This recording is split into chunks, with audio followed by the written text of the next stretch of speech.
Os 23 jogadores que vão para a Copa do Mundo da Rússia já estão convocados. Os jogos começam no dia 14 de junho e será mais uma tentativa para conquistar o tão sonhado hexacampeonato.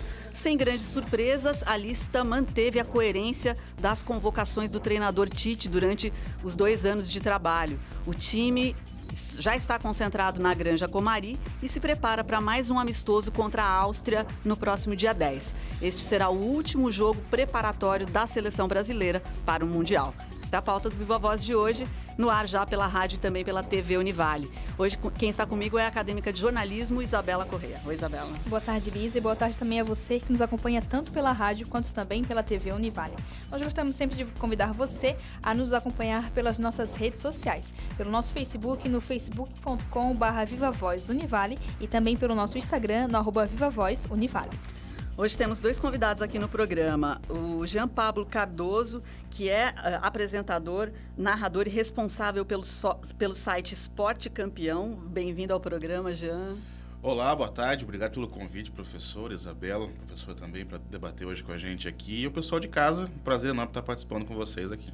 Com a gente também o professor Mark Caldeira, que é professor do curso de Educação Física aqui da Universidade. Bem-vindo também, professor. Obrigado, Lisa. Obrigado, Isabela, pelo convite. Prazer estar aqui ao lado do Jean, esse especialista do esporte do Brasil e do mundo, certo, Jean? Vamos aí e agradeço a oportunidade. Vamos falar de seleção então, pessoal? Vamos, tem muita coisa para falar. Bom, 23 nomes, já sabemos quem vai, né? Jogadores super talentosos, eu acho que o primeiro impacto positivo sempre, lógico, tem um ou outro nome que, né? Por exemplo, o Luan e o Arthur do Grêmio, tem muita gente que ainda fica pensando por que eles não vão, e sempre vai ter alguém dizendo algo contra. E, enfim, na opinião de vocês, vou começar com o professor. Professor, quem ficou de fora? Para mim, a grande perda foi o Daniel, né, que acabou sofrendo uma lesão, e esse, para mim, sem dúvida, é uma perda significativa, né? Ademais, eu concordo contigo, Lisa. Eu, apesar de não ser o maior dos especialistas em futebol, eu entendo que essa seleção que está ali, sim, ela é composta por nomes de peso, né? Figuras tarimbadas, não só no Brasil, mas sobretudo no mundo, né? Então, acredito que estamos bem servidos. Legal, você, Jean.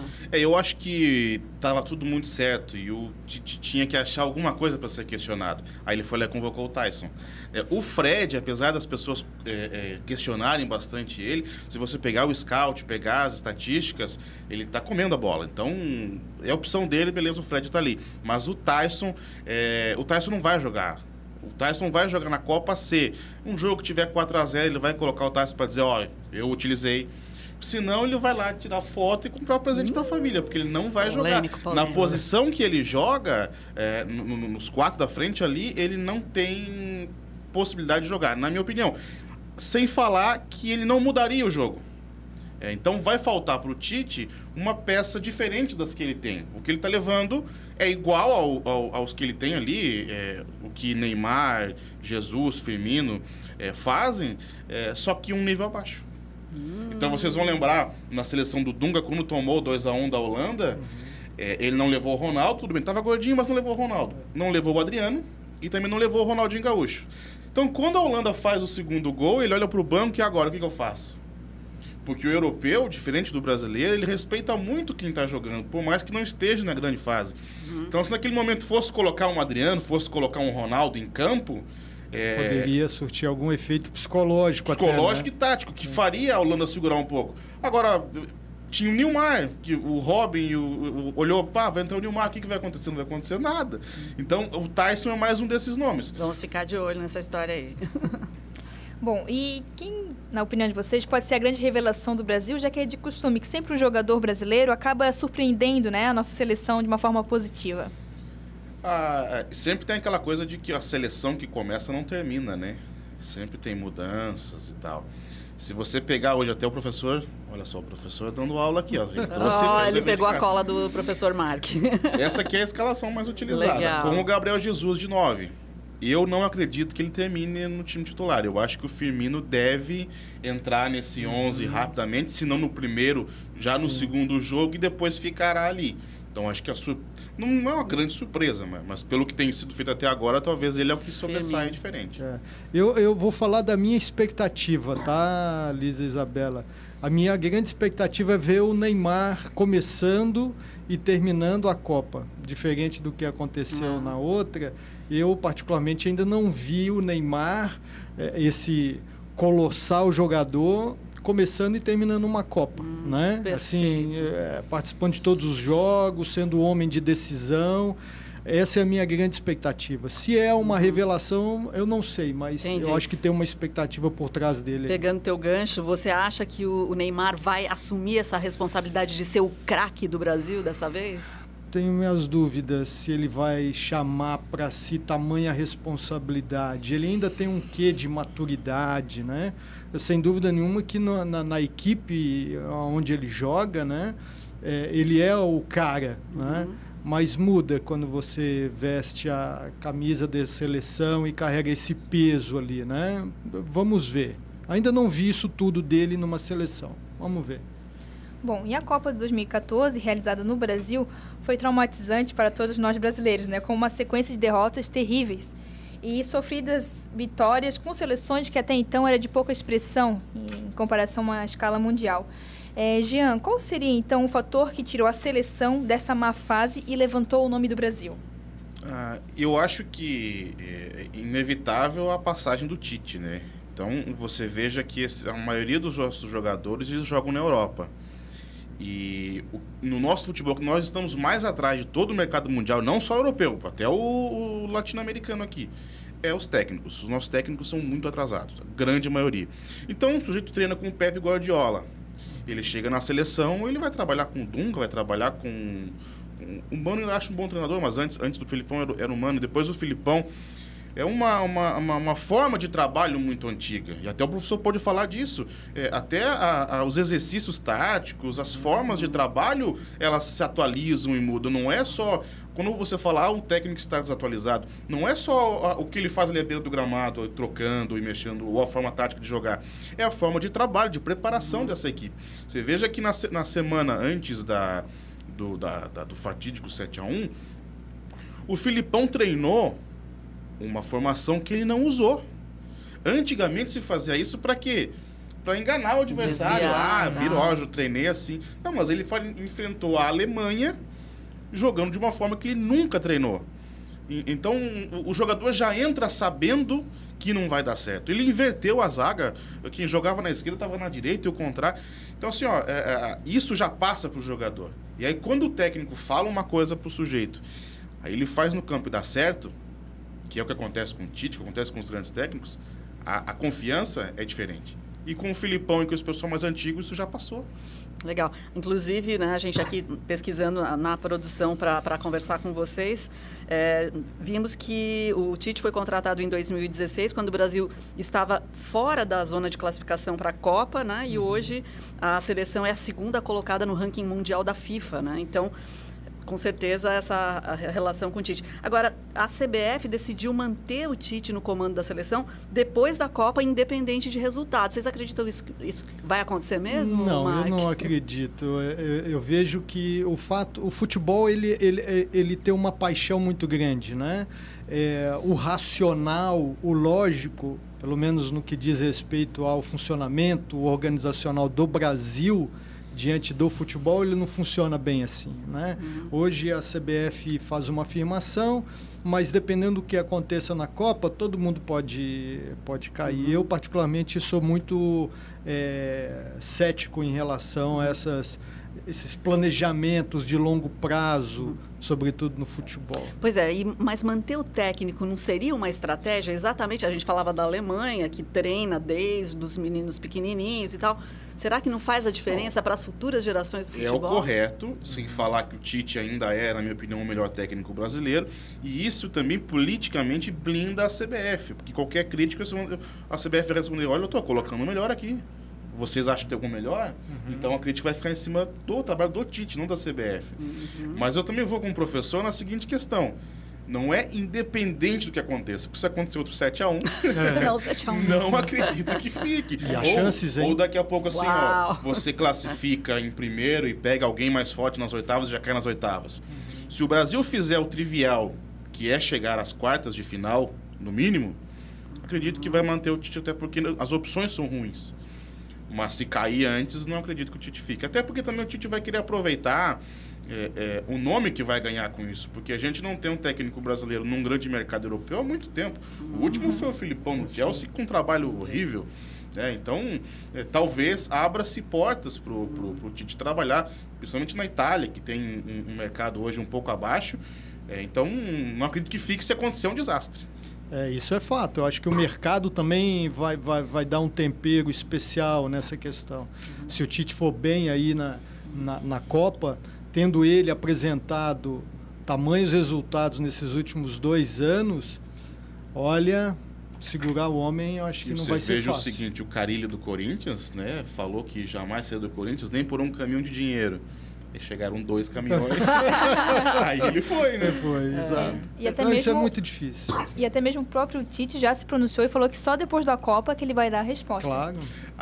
Tem um fator preponderante que poucas pessoas sabem, mas ano que vem tem Copa América e é no Brasil. Então, isso talvez segure o Tite por mais um ano. Mas mais um ciclo de 4 anos, eu acho que ele talvez não queira dispensar tantas propostas que ele vai receber. Infelizmente. E a gente tem que pensar, como nós havíamos comentado aqui, não dá para pensar que o brasileiro vai ser alemão. Né? Assim, Adorei a frase. Como é que é, Jean, que você falou? Que a gente falava da questão psicológica, né?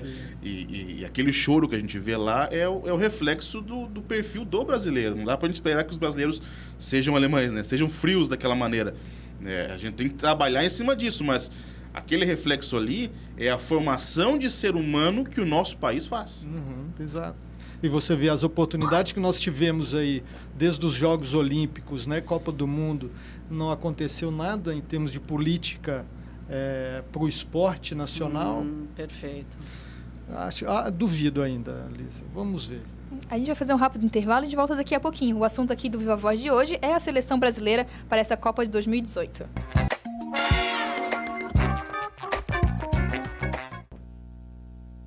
De volta com o nosso Viva Voz, que hoje está falando sobre seleção brasileira para a Copa de 2018. Os nossos entrevistados são o Jean Pablo Cardoso, apresentador e narrador, responsável pelo site Esporte Campeão, e o professor Mark Caldeira, que é professor aqui do curso de Educação Física aqui da Univale. Bom, gente, nós ainda vamos ter um jogo amistoso de preparação para a Copa, né?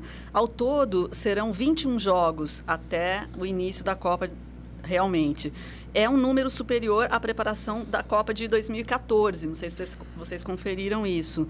E vocês acham que isso vai ser um fator positivo? Ter jogado mais amistosos pode contribuir para um bom resultado, Jean? Eu não sei. Esses amistosos, eles servem para você ver alguma coisa, principalmente taticamente e tal, e fazer os jogadores já irem entrando no espírito da Copa do Mundo. Só que até a gente falava fora do ar com o professor aqui. Você veja o Salah, né, na final da Copa da Champions, num lance bobo, caiu, machucou o ombro e não se sabe se ele vai para a Copa ainda ou não. O Daniel Alves também sozinho machucou e está fora. O lance que quase tira o Neymar também foi sozinho. E aí você lembra alguns casos, por exemplo, o Emerson ficou fora em 2002, professor? 2002. Em 2002, numa brincadeira no rachão, que o pessoal pulou em cima dele ali, machucou o homem e está fora. Então, esses amistosos, eles ajudam você a entrar no clima, mas todo mundo ali se cuidando ao máximo para não se machucar, para não ter esse problema. E se começar a ser um jogo mais apertado, o Tite já vai mexer, vai fazer outros testes, o Tyson vai jogar, né? Vai preservar, então. Mas a maioria vai tirar o pezinho. Claro, não dá para entrar num amistoso há menos de uma semana aí, faltando alguns dias para ganhar. Não é assim que funciona, né? Um fator positivo em relação à última Copa foi as eliminatórias. O Brasil não precisou estar em jogos decisivos e acabou não vindo tão preparado assim para a Copa. Sentiu uma falta, né? Eu vejo, para 2014 foi negativo, né? Você não pode ser desclassificado, então você tem que jogar. Se eu fosse no lugar da CBF, teria feito uma série de amistosos com times brasileiros.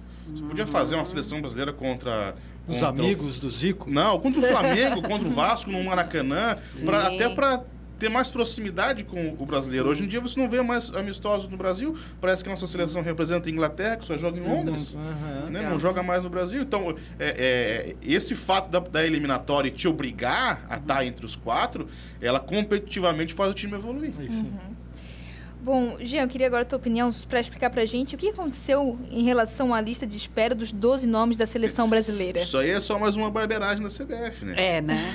Porque tem alguns protocolos que você tem que fazer, que é o seguinte, você convoca os 23, faz uma lista de 12, aí se eles estiverem jogando, por quê? Porque no resto do mundo eles vão parar. Mas no Brasil continua. Um dia antes da Copa tem jogo no Brasileirão. Um dia depois da Copa tem Copa do Brasil. Então você teria que ter pedido para a FIFA uma liberação para esses jogadores que estão na pré-lista para que eles pudessem continuar jogando. Não fizeram esse pedido e aí jogadores como o Rodriguinho, o Dudu do Palmeiras, os caras não puderam jogar porque estavam na lista e a CBF não foi capaz de fazer o pedido para eles poderem jogar. Meu Deus.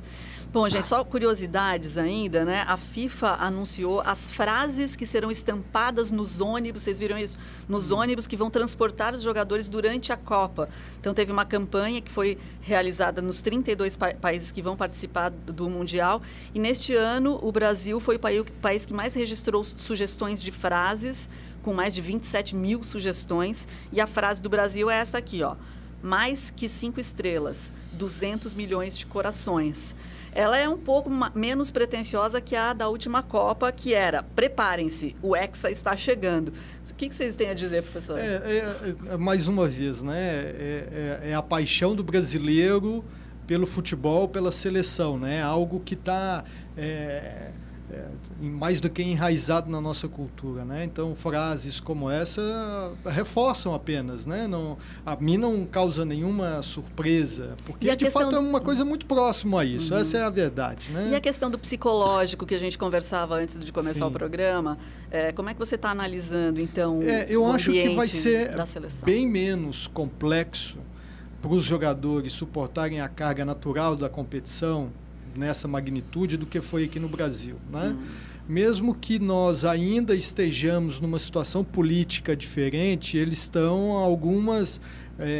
várias horas longe, né? A plateia que está lá certamente não vai vestir o verde e amarelo na sua maior representatividade, né? Então, eu não tenho dúvida que, em termos psicológicos, a pressão, o esforço, a demanda vai ser muito aquém do que foi em 2014, né? Que o torcedor manda para frente, mas também cobra, claro, né? Sim. Agora, se o Brasil, eu tenho um certo receio e uma curiosidade se o Brasil vem a encarar a Alemanha ali numa final, né? Que pode ser uma Alemanha ou uma Argentina, talvez. Como nação, até a gente está muito atrás da Alemanha, né? Quando um país faz uma Copa do Mundo, não gasta bilhões à toa, né? Você faz uma propaganda do país e o planejamento, e aí não vamos entrar na política, mas o planejamento político, recebendo uma Copa do Mundo, uma Olimpíada, era mostrar para o mundo, olha só, nós não somos mais terceiro mundo, aquele negócio todo. Mas quem usou isso foi os alemães, que mostraram para o mundo inteiro que eles não são tão frios quanto parece. Colocaram a seleção para treinar num pequeno vilarejo da Bahia, né? Tendo contato com eles e tal. E aí alguns professores deles explicando que era importante para a formação enquanto ser humano dos alemães ter contato com aqueles brasileiros. E aí os caras ainda são campeões aqui em cima da Argentina. Meu Deus do céu, acabou com a gente. E entregando várias benesses, né, ali para aquela região, né? Eles financiaram algumas transformações ali, né, significativas. Agora, em relação a esse jogo contra a Alemanha, você veja quando eles sabem que esse 7-1 pesou, porque no amistoso que teve Brasil e Alemanha, eles não colocaram o time principal. Já com o pensamento que se perder, foi o time reserva. O 7-1 ainda está nas costas. Então, se tivermos um confronto entre Brasil e Alemanha, vai estar na cabeça do judô brasileiro que tomou 7 na última confronto. Com certeza. Bom, pessoal, então vamos agora comentar um pouquinho sobre cada área da seleção, começando pela defesa. No gol nós temos, então, o goleiro do Roma, que é o Alisson, que foi titular do Tite durante toda a campanha dele. Nós também temos o Ederson, que foi peça-chave no Manchester City, do Pep Guardiola, que foi até campeão inglês agora. E também nós temos o Cássio, que até então era dúvida, mas acabou sendo convocado. Possivelmente vai ser esse terceiro goleiro, aquela pessoa que dificilmente entra em campo, mas vai ser aquele cara alegre para animar o time. Giana, a tua opinião sobre esses jogadores? Qual que é a expectativa? Quem vai ser o cara? Em relação aos 3 goleiros, eu concordo contigo que o Cássio talvez seja o mais fraco, no geral. Só que o Cássio, a gente sabe quais são os defeitos dele e quais são as qualidades. E na hora que o bicho pega, ele tá lá. E acontece, ele faz uns milagres inacreditáveis. Basta ver os jogos contra o Vasco na Libertadores, depois agora na Copa do Brasil, e você tem também o jogo no Mundial contra o Chelsea, que ele fez umas defesas inacreditáveis. O Alisson, apesar de ser acho que hoje o goleiro mais caro do mundo, tem propostas aí milionárias, não me passa confiança, sabe? Então, ele é o homem de confiança do Tite. Até porque trabalhou com ele no Internacional, foi ele que lançou o Alisson. Mas eu tenho um pé atrás com o Alisson. A gente teve em outras Copas 3 goleiros e você podia jogar a camisa para cima, quem pegasse primeiro podia entrar, que não tinha problema nenhum. Nessa vida é diferente. O Ederson não tem experiência em seleção, apesar de ter uma boa fase no Manchester City. Não confio demais no Alisson, e o Cássio tem defeitos, mas é o que no jogo grande ele cresce.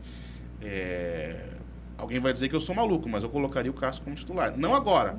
Teria colocado antes para ele sentir já. Agora não dá. Goleiro é muito psicológico. Não dá para trocar o goleiro agora. Agora é o Alisson. E vai até o final. Legal. Só troca se machucar. Tá, gente, vamos ver se a gente consegue. Estamos indo já para o finalzinho. Falando na defesa ainda, então, Miranda é a maior certeza, pelo que os comentaristas têm apresentado. Marquinhos foi o titular também ao lado dele na campanha do Tite. Acho que a zaga não muda mais. Não vai mudar, né? E o Jeromel, pessoal? Como é que vocês veem a figura do Jeromel? Pode ser que ele entre no decorrer. Só que antes do Jeromel ainda tem o Thiago Silva. Sim.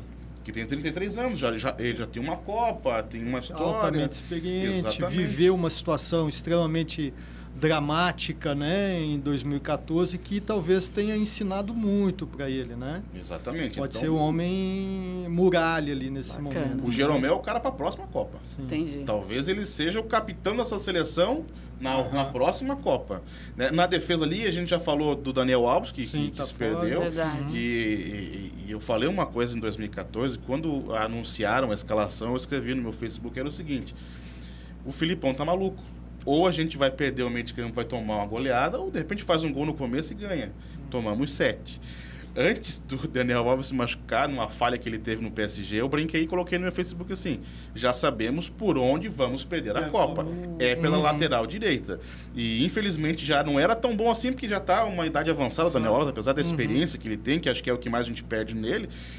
Os dois que entram no lugar, o Fagner no Corinthians, tecnicamente é muito abaixo de todo o resto do elenco. E o Danilo, que é o que deve ser o titular, ele tem jogado de lateral esquerdo e volante. O que ele menos tem feito na carreira dele nos últimos anos é ter sido lateral direito. Então, teremos problemas nesse lado. Bom, pessoal, a gente está indo para o último minuto de programa. Para finalizar, o Brasil estreia aí no dia 17 então, de junho, jogando contra a Coreia do Norte. Qual que é a expectativa, professor? Para mim vai ser um jogo morno. Eu acho que o Brasil ele vai entrar, obviamente, para vencer, o jogo de estreia, mas a gente não vai ver nesse jogo algo brilhante, na minha opinião. Muito em função também do próprio adversário. Eu acho que esse sim vai querer entrar com tudo, o Brasil vai ter uma obrigação de ganhar. E aí ele vai segurar o pé, a gente, na minha opinião, nós não vamos ver um Brasil que a gente sempre espera ver, né? Só fazer a lição de casa, ali básica. no primeiro jogo, né, todos sentindo, eu acho que vai ser um jogo, na minha opinião, um pouco mais morno. Aí. Deixa eu mudar a pergunta para o Jean, só para a gente aproveitar esse finalzinho. Jean, considerações gerais, o que você está esperando dessa Copa? Como é que o Brasil tá chegando para esse campeonato? Seleções grandes como o Brasil, Alemanha, França, Espanha, até a Bélgica, não é grande, mas está com um time bom. A Copa do Mundo começa a partir das quartas de final. Primeira fase, oitavas de final, a gente não tem nem que conversar. A seleção brasileira não pode ficar fora da segunda fase e nem cair nas oitavas de final. Então, a Copa do Mundo do Brasil começa nas quartas de final. Eles lá têm que pensar jogo a jogo, porque a estreia contra a fraca Coreia do Norte ela é muita pressão em cima. Então, a estreia pode ser com quem seja, é um jogo difícil. Sim. Depois as coisas vão embalando. Mas eu não vejo o Brasil fora das quartas de final. A partir daí, é 11 contra 11, todas as seleções Sim. grandes, com sua história, camisas pesadas, e que tudo pode acontecer. Pode ser o Brasil campeão, pode ser a Alemanha, pode ser a França, a Espanha, ou quem sabe até uma loucura, ser a Bélgica campeã. Sim. Quais são os seus favoritos, professor? Para mim, eu tenho sinceras dúvidas, Argentina e Alemanha para pegar o Brasil na final. Não sei. E você, tua aposta, eu acho que a gente pode ver um Brasil e Argentina, um Brasil e Alemanha na final. Mas a Espanha voltou a me agradar como seleção. E você pega ali, é um misto de Real Madrid com Barcelona, e é incrível. Eu acho que essa Espanha volta para brigar novamente como foi em 2010, né? Não mais em 2014. Né? Eu acho que essa seleção conseguiu se renovar, apesar de não ter os holofotes que tinha em 2010, ela vem para fazer bonito nessa Copa mais uma vez. Isso aí, vamos lá, né? Muita informação, vamos processar tudo, preparar o coração e encarar os jogos que já estão quase começando aí, tá chegando, né, pessoal? 15 dias, eu acho. Né? Isso aí. Muito obrigada a vocês por nos ajudarem a entender esse momento preparatório ainda para a seleção brasileira. Nós conversamos então com o Jean Pablo Cardoso, que é apresentador, narrador e responsável pelo site Esporte Campeão. Obrigada, Jean. Eu que agradeço o convite e peço ao pessoal de casa que acessem o esportecampeão.com e acompanhem. A gente vai transmitir o Catarinense Série B ao vivo no Facebook. Legal. E estou à disposição. Quando quiserem de novo bater um papo sobre o Copa do Mundo que começa agora, a gente está aí. Bacana também a participação do professor Mark Caldeira, do curso de Educação Física aqui da Univale. Muito obrigado, Lisa, sempre à disposição. Bom, obrigado também a você que nos acompanhou em mais um programa e até o próximo.